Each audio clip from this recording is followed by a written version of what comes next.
سورۃ الغاشیہ مکیہ، سورہ غاشیہ مکی ہے۔ بسم اللہ الرحمن الرحیم۔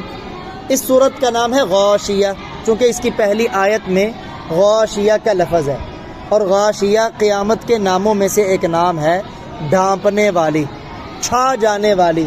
چونکہ وہ ہر چیز پر چھا جائے گی، اس لیے قیامت کا ایک نام کیا ہے؟ غاشیہ۔ حل کیا عطا کا آپ کے پاس پہنچی، حدیث الغاشیہ ڈانپنے والی کی بات، یا ڈانپنے والی چیز کی بات، یا چھپا لینے والی چیز کی بات۔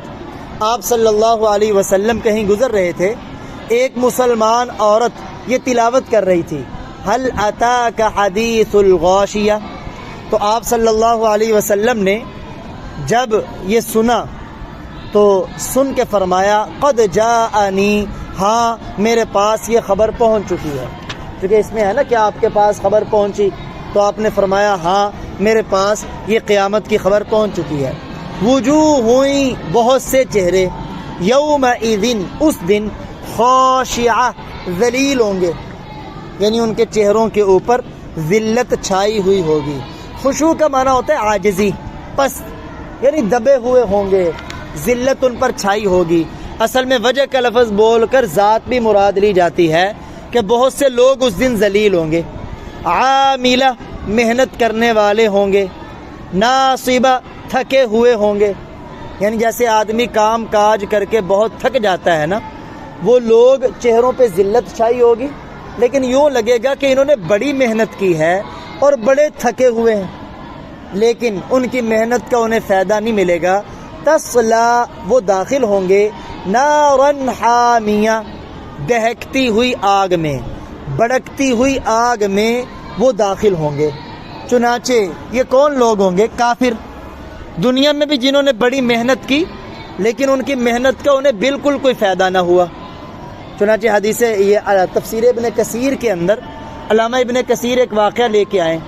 سیدنا فاروق اعظم رضی اللہ تعالیٰ عنہ شام کے سفر کے دوران ایک گرجے کے قریب سے گزرے۔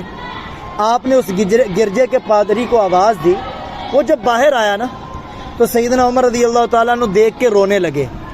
ساتھیوں نے وجہ پوچھی تو انہیں قرآن کی یہ آیت یاد آ گئی، عاملہ محنت کرنے والے، ناصبہ تھکنے والے، تصلا نارا حامیہ بڑکتی ہوئی آگ میں داخل ہونے والے۔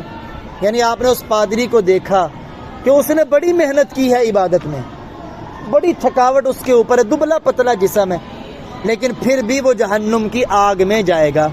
وجہ کیا ہے؟ کیونکہ اس کی محنت ایمان کے بغیر اسے کوئی فائدہ نہیں دے گی۔ تسقا من عین آنیہ، تسقا انہیں پانی پلایا جائے گا، من عین آنیہ ابلتے ہوئے چشمے سے، عین چشمہ، آنیہ ابلتا ہوا کھولتا ہوا۔ چنانچہ وہ ایک گھونٹ پئیں گے، جب اس پانی کے قریب ہوں گے نا تو ہونٹ لٹک جائیں گے، اتنی پیاس ہوگی پھر بھی پئیں گے۔ جب وہ پانی پیٹ کے اندر جائے گا ان کی آنتڑیوں کو پخانے کے راستے سے نکال پھینکے گا، لیکن پھر بھی پئیں گے۔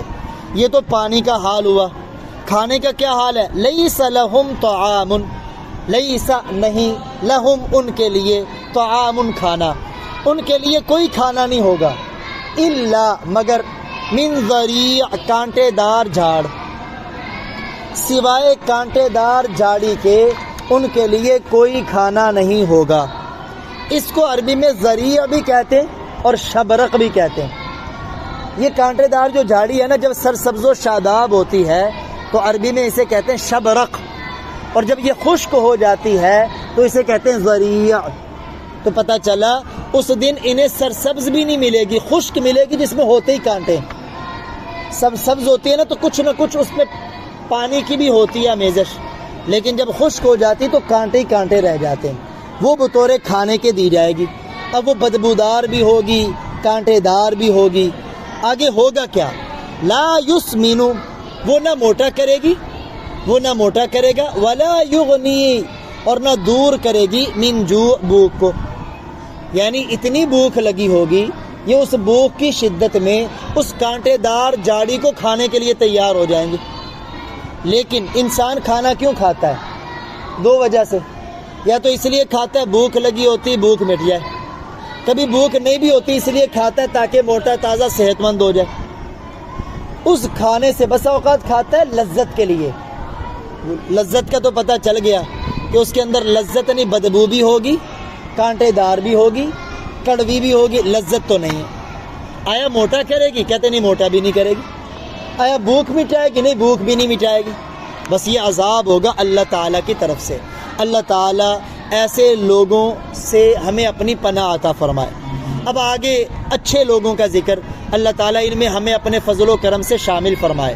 وجوہ، بہت سے چہرے، یومئذ، اس دن، ناعمہ، تر و تازہ ہوں گے، یعنی ان کے چہرے پہ رونق ہوگی، خوش و خرم ہوں گے، لسعیہا، اپنی کوشش پر، راضیہ، خوش ہوں گے۔ آپ جو قرآن پاک کا ترجمہ پڑھ رہے ہیں نا، یہ جو محنت کر رہے ہیں اس پر کل قیامت والے دن خوشی ہوگی۔ یہ جو نماز پڑھنے کے لیے آتے ہیں قیامت والے دن خوشی ہوگی۔ جو بھی نیک عمل کرتے ہیں اپنی اس محنت پر قیامت والے دن چہرے بھی تر و تازہ اور خوش بھی ہوں گے، ہم نے دنیا کے اندر محنت کی۔ لسعیہا راضیہ، اپنی محنت پر خوش ہوں گے۔ فی جنت عالیہ، اونچے باغ میں ہوں گے، اونچی جنت میں ہوں گے۔ جنت پہلے ہی اونچی ہے، ساتوں آسمانوں کے اوپر، لیکن وہاں اسے درجہ اونچا ملے گا، جنت الفردوس، جو اللہ کے عرش کے سائے میں ہے۔ بہر کیف، بہشت کے کہتے ہیں 100 درجے ہیں، ہر درجے کے درمیان میں اتنا فاصلہ ہے جتنا زمین سے آسمان تک کا فاصلہ، اور زمین سے آسمان تک کا کتنا فاصلہ ہے؟ 500 سال روشنی کے، روشنی 500 سال میں جتنا سفر طے کرتی ہے نا، اور روشنی ایک سیکنڈ میں 1,86,000 کلومیٹر طے کرتی ہے۔ 1,86,000 کلومیٹر ایک سیکنڈ میں، تو ایک مہینے میں کتنا، ایک منٹ میں کتنا طے کرے گی، ایک گھنٹے میں کتنا طے کرے گی، ایک دن میں کتنا طے کرے گی؟ تو روشنی کے 500 سال کا فاصلہ ہے۔ اب اس جنت میں جب یہ جائیں گے، لا تسمع فیہا، نہیں سنیں گے اس جنت میں، لاغیہ، کوئی بےہودہ بات، نہ کوئی گالی ہوگی، نہ کوئی چغل خوری ہوگی، نہ کوئی غیبت ہوگی۔ اسی جنت میں، فیہا، اس میں، عین جاریہ، جاری چشمہ ہوگا، اسے یہ بھی کہتے ہیں بہتے ہوئے چشمے ہوں گے، جاری چشمے ہوں گے۔ فیہا، اس جنت میں، سرر مرفوعہ، اونچے تخت ہوں گے جن پر جنتی بیٹھے ہوں گے، جیسے بادشاہوں کے تخت ہو گئے نا، یہ تو کچھ بھی نہیں، اونچے تخت ہوں گے۔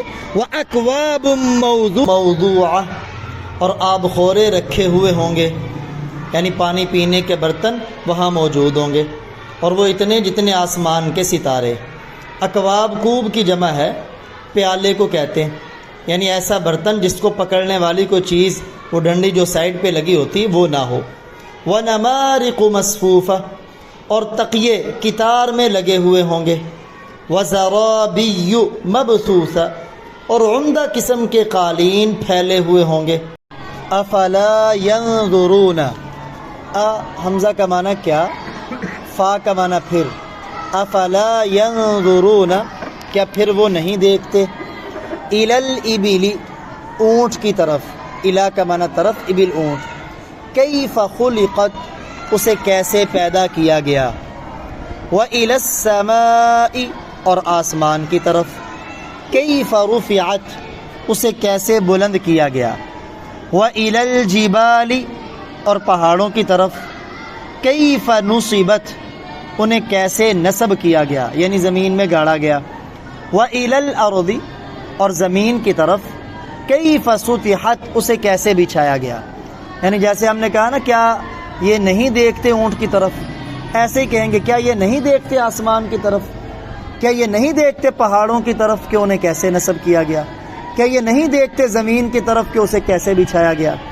فذکر، بس آپ نصیحت کریں ان لوگوں کو، انما، بے شک، انت، آپ، مذکر، نصیحت کرنے والے ہیں، لست علیہم، نہیں ہے آپ ان پر، لست، نہیں ہے آپ، علی کا معنی پر، ہم، ان، نہیں ہے آپ ان پر، بمسیطر، داروغہ، کوئی زبردستی ان کو ایمان قبول کروانے والے نہیں ہیں، داروغہ نہیں ہیں، الا مگر من تولا، جس شخص نے منہ موڑا، یعنی آپ نے نصیحت کی، اس نے منہ موڑ لیا، وکفر، اور انکار کیا، فیعذبہ اللہ العذاب الاکبر، فیعذبہ اللہ، پس اسے اللہ عذاب دے گا، فا کا معنی پس، یعذب سزا دے گا، ہو اسے اللہ پس اسے اللہ سزا دے گا، العذاب الاکبر، بڑی سزا، پس اسے اللہ بڑی سزا دے گا،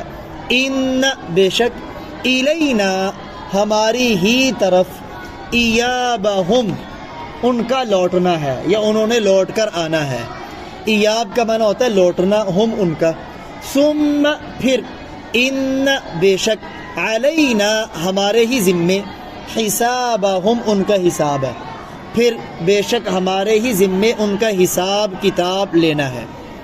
ان آیات مبارکہ میں اللہ جل جلالہ نے اپنی قدرت کی 4 دلیلوں کو بیان کیا ہے، اور جو پہل قرآن پاک کے مخاطب تھے نا، عرب، یہ چاروں چیزیں ہر وقت چونکہ ان کے سامنے رہتی تھی، تو انہیں تنبیہ کی جا رہی ہے، جو اللہ اتنی بڑی چیزوں کو پیدا کر سکتا ہے اور تمہیں اس میں حیرت اور تعجب کوئی نہیں، تو جب تم مر جاؤ گے کیا وہ اللہ تمہیں دوبارہ پیدا کرنے پہ قادر نہیں؟ اگر تمہیں ان چیزوں کو دیکھ کے تعجب نہیں ہوتا تو اپنے دوبارہ پیدا ہونے پر کیوں تعجب ہوتا ہے؟ ان میں سب سے پہلی چیز، افلا ينظرون الى الابل كيف خلقت، کیا پھر یہ لوگ اونٹ کی طرف نہیں دیکھتے اسے کیسے پیدا کیا گیا؟ اونٹ اللہ کی قدرت کا ایک بہت بڑا کرشمہ ہے، اس کی ساخت دیکھیں، کتنا اونچا، گردن کتنی لمبی، ٹانگیں کتنی لمبی، لیکن اللہ تعالیٰ نے اس میں عاجزی اتنی رکھی ہے، جب کسی نے بیٹھنا ہو تو اس کو زمین پر یہ بیٹھ جاتا ہے، سوار ہونے والا آرام سے سوار ہوتا ہے، آرام سے اپنا بوجھ لاتا ہے تو یہ کھڑا ہو جاتا ہے۔ اگر اس کے اندر بیٹھنے کی طاقت نہ ہوتی تو پھر سیڑھی لگا کر اوپر بیٹھنا پڑنا تھا۔ اور اس کو آپ اگر غور کریں تو اونٹ کے اندر بڑی صفات ہیں۔ شاہ عبد العزیز محدث دہلوی رحمہ اللہ تعالیٰ فرماتے ہیں اونٹ کے اندر 7 خصوصیات اللہ نے رکھی ہیں۔ سب سے پہلی خصوصیت، اس کا جسم بڑا بھی ہے اور حیرت انگیز ہے، بہت بڑا جسم ہے۔ دوسری خصوصیت، یہ بڑا صابر جانور ہے، صبر کرنے والا، یعنی اگر اسے 10 دن تک پانی اور خوراک نہ ملے یہ گزارا کر لیتا ہے، 10 دن تک، اور بہت زیادہ بوجھ اٹھا لیتا ہے، بڑا لمبا سفر کر لیتا ہے۔ تو دوسری صفت ہے بڑا صابر ہے۔ تیسری صفت، یہ بڑا وفادار ہے۔ دیکھیں اس قدر وفادار ہے، آپ چھوٹے سے بچے کو اونٹوں کی نکیل پکڑا دیں گے نا، پیچھے 100 اونٹ بھی ہوگا اسی کے پیچھے چلیں گے۔ نمبر 4، بڑا باغیرت جانور ہے، بے غیرت نہیں ہے، باغیرت ہے۔ چنانچہ حتی الامکان یہ اپنے ارادے سے کبھی اپنی ماں بہن کے ساتھ جفتی نہیں کرتا۔ باقی جانوروں کے اندر ہوتا ہے نا کہ وہ ان کو اپنی ماں بہن کی کوئی پرواہ نہیں، جفتی کرتے ہیں، لیکن یہ حتی الامکان اپنی ماں بہن سے جفتی نہیں کرتا۔ اور نمبر 4، چلتے وقت یہ اپنا رخ قبلے کی طرف عموماً رکھتا ہے، اکثر چلتے وقت اس کا رخ کس کی طرف ہوتا ہے؟ قبلے کی طرف۔ نمبر 5، خوراک میں اتنا سادہ ہے، آپ کانٹے دار جاڑی دے دیں، جس کا پیچھے ہم نے پڑھا جہنمیوں کو ملے گی، یہ اس کو بھی کھا کے برداشت کر لے گا، وگرنہ جانوروں کے بھی نخرے ہوتے ہیں، آپ کوئی چیز ڈالیں بعض جانور نہیں کھاتے، لیکن اسے جیسی بھی دے دیں چپ کر کے کھا لیتا ہے۔ اور یہ ساری کی ساری اس کے اندر صفات ہیں کہ یہ جسم اس کا بڑا، صابر بڑا ہے، بوجھ زیادہ اٹھا لیتا ہے، وفادار بڑا ہے، باغیرت بڑا ہے، چلتے ہوئے اپنا رخ قبلے کی طرف کرتا ہے، ہر قسم کا کانٹے دار جاڑی بھی یہ کھا لیتا ہے۔ تو اونٹ کی طرف نہیں دیکھتے اللہ تعالیٰ نے اسے کیسے پیدا کیا۔ وَإِلَى السَّمَاءِ كَيْفَ رُفِعَتْ، کیا یہ لوگ آسمان کی طرف نہیں دیکھتے اسے کیسے بلند کیا گیا؟ اتنی بلند و بالا چھت بغیر ستون کے، نہ اس کا پینٹ آج تک چینج ہوا ہے، نہ اس کے اندر کوئی دراڑ پڑی ہے، نہ اس کے اندر کوئی سوراخ ہوا ہے کہ یہ آسمان جو اللہ بنا سکتا ہے تمہارے مر جانے کے بعد کیا تمہیں زندہ نہیں کر سکتا؟ تیسرا وَإِلَى الْجِبَالِ كَيْفَ نُصِبَتْ، کہ یہ لوگ پہاڑوں کی طرف نہیں دیکھتے انہیں کیسے نصب کیا گیا؟ زمین ہے حرکت کر رہی تھی، پہاڑوں کے اوپر گاڑ دیا گیا، اب پہاڑوں کی وجہ سے حرکت نہیں کر رہی، مضبوط بنے، لیکن جب اللہ چاہے گا تو یہ پہاڑ بھی ریزہ ریزہ ہو کے اڑ پڑیں گے۔ چوتھی دلیل وَإِلَى الْأَرْضِ كَيْفَ سُطِحَتْ، کہ یہ لوگ زمین کی طرف نہیں دیکھتے اسے کیسے بچھایا گیا۔ دیکھیں زمین انسان کے ساتھ کتنا کام کرتی ہے، آپ اسے کھودو کھد جاتی ہے، اس پر چلو چل سکتے، ٹنوں ٹن وزنی گاڑیاں اس کے اوپر چلتی بیٹھتی نہیں ہیں، گہرائی میں کھودنا چاہو 600 فٹ لوگ بور کر لیتے ہیں اس کے اندر۔ اس لیے کہتے ہیں یہ جو 4 اللہ کی قدرت کے دلائل ہیں، جس نے بھی کوئی محنت کرنی ہے نا دین کی، یہ دنیا میں جو کوئی کچھ کرنا چاہتا ہے وہ یہ 4 صفات اپنے اندر پیدا کرے۔ اونٹ والی صفت پیدا کرے۔ کیا مطلب؟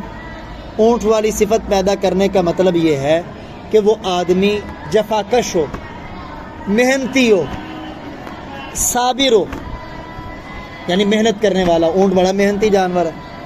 نمبر 2، آسمان جیسا بلند مقصد رکھے۔ آسمان کی بلندی ہے نا، اپنے عزائم اور مقصد کو آسمان کی طرح بلند رکھے، پہاڑ کی طرح اپنے اندر استقامت پیدا کرے کہ نہیں میں اپنے مقصد سے پیچھے نہیں ہٹ سکتا، اور زمین کی طرح اپنے اندر عاجزی پیدا کرے۔ اور علماء نے یہ بھی کہا اونٹ کی طرح اپنے اندر سادگی پیدا کرے۔ اونٹ میں سادگی ہے نا، جو کچھ دے دو گے کھا لے گا۔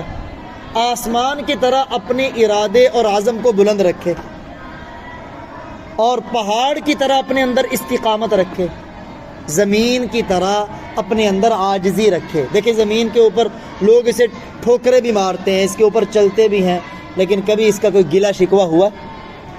تو یہ 4 چیزیں اگر 4 صفات پیدا ہو جائیں تو انسان بہت ہی زیادہ ترقی کر سکتا ہے۔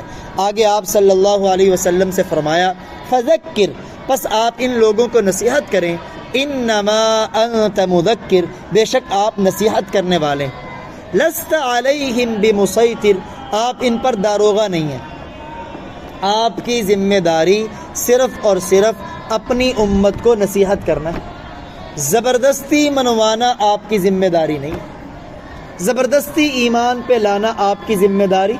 داروغہ اسے کہتے ہیں جو اپنی بات زبردستی منوائے، نہیں آپ نصیحت کریں، آپ کا کام صرف نصیحت کرنا، کوئی مانے گا اس کا بھلا ہے، جو نہیں مانے گا نقصان اسی کا۔ چنانچہ آگے فرمایا الا من تولی، مگر جس نے منہ موڑا، آپ نے نصیحت کی اور اس نے منہ موڑ لیا، وکفر، اور آپ کی نصیحت سے انکار کر دیا، یہ جو لوگ ہوں گے نا فیعذبہ اللہ العذاب الاکبر، اللہ تعالیٰ انہیں بہت بڑی سزا دے گا۔ اور سزا کب دے گا؟ آگے اللہ نے فرما دیا ان الینا ایابہم، بے شک ان کو ہماری طرف ہی لوٹ کر آنا ہے۔ اگر دنیا میں سزا نہیں ملے گی نا تو جب لوٹ کے آئیں گے پھر ملے گی۔ اب جب اللہ کی طرف لوٹ کے جانا ہے پھر فرمایا ثم ان علینا حسابہم، اب میدان محشر میں ان کا حساب و کتاب کرنا بھی ہماری ذمہ داری۔ جب یہ آیت مبارکہ کا آخری جز آپ صلی اللہ علیہ وسلم اس کی تلاوت فرماتے تو آپ ایک دعا پڑھا کرتے تھے، آپ بھی پڑھ لیں، اللہم حاسبنی حسابا یسیرا، اے اللہ میرا آسان حساب لے، یہ دعا ہے، کیونکہ اس میں ہے نا کہ اللہ تعالیٰ ہی ان کا حساب لے گا، تو پھر آپ یہ دعا کرتے تھے اللہم حاسبنی حسابا یسیرا، اے اللہ میرا آسان حساب لے۔